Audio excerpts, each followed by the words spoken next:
उल्फत जो ॾही इश्क खे पीरल सियाह दाग काबे ॾे भला पेर सॼण कीअं सवार कनि।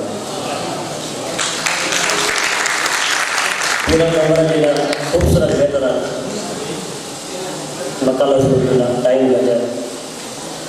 सिंधी आखाणी जी जमात एतिरी पुराणी आहे जेतिरी क़दीम सिंध।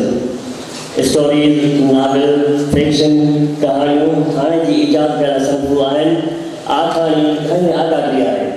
जॾहिं असां नंढा हुआसीं तॾहिं असांखे ॾाढी काल खां आखाणी ज़रूरु ॿुधाईंदी हुई। उन्हनि आखाणियुनि में गिदड़ वारी आखाणी, हरणी वारी आखाणी या चिचड़ वारी आखाणी अॼु बि यादि आहिनि, जिन में नसीहत आमेज़ ॻाल्हियूं आहिनि। असां ॾाॾीअ खां पुछंदा हुआसीं त ॾाॾी उहे आखाणियूं मूंखे कंहिं ॿुधायूं?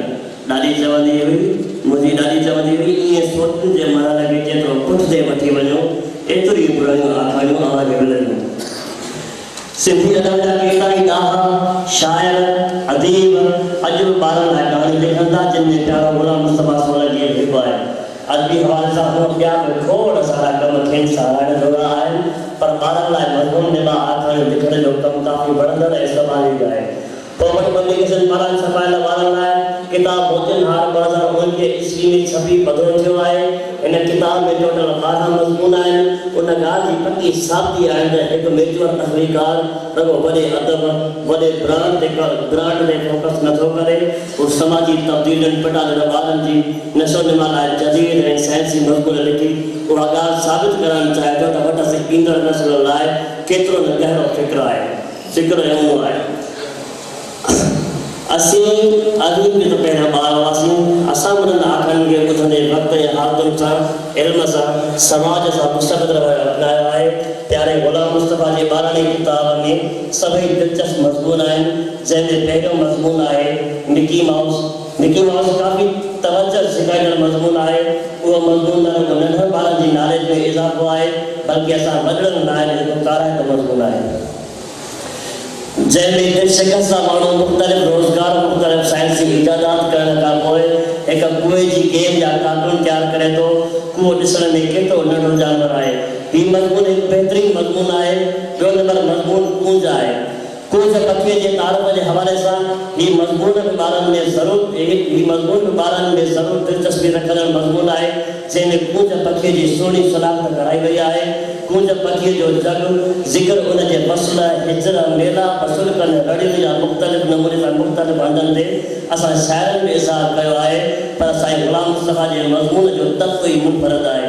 हिन मज़मून में 15 कूंजुनि जा क़िस्म ॿुधाया विया आहिनि, जेकी मूं समेत काफ़ी माण्हुनि खे कूंजुनि जे क़िस्मनि जी ख़बर बि न आहे।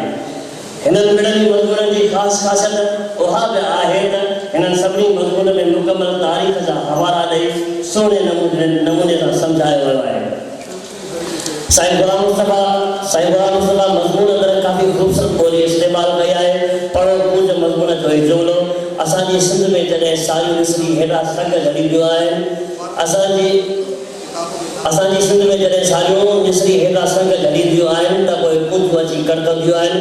लॻंदो आहे ॼण पहाड़ी वटनि ते पड़ो घुमाए वियो हुजे। केॾी न ख़ूबसूरत मंज़रकशी बयानु कई वई आहे। मोतियुनि हार किताब जा समूरा मज़मून काफ़ी दिलचस्प ऐं वणंदड़ आहिनि।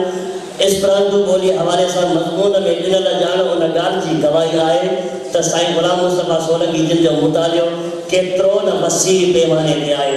हिन मज़मून खे पढ़ी ॿार ॿोलियुनि मुतालिक़ ॿियो घणो कुझु पढ़ण जी वधीक तमन्ना रखंदा ऐं सुठी तहक़ीक़ात जी उहा बि वणंदड़ ख़ूबी हूंदी आहे त उहो धरतीअ जे ज़रे सां प्यारु कंदो आहे, पिणु ॿियनि लाइ बि सबक़ आमेज़ शयूं लिखंदो आहे। साध वेंदो मज़मून उन ॻाल्हि जी मुकमल सचाई आहे। नील ज़मन, पाणी वारी मस्जिद, पोपट ऐं दीगर मज़मून हिन ख़ासि दिलचस्पीअ सां लिखिया वेंदड़ मज़मून आहिनि, जिन में ॼाण जा खज़ाना सभायल आहिनि। महिरबानी।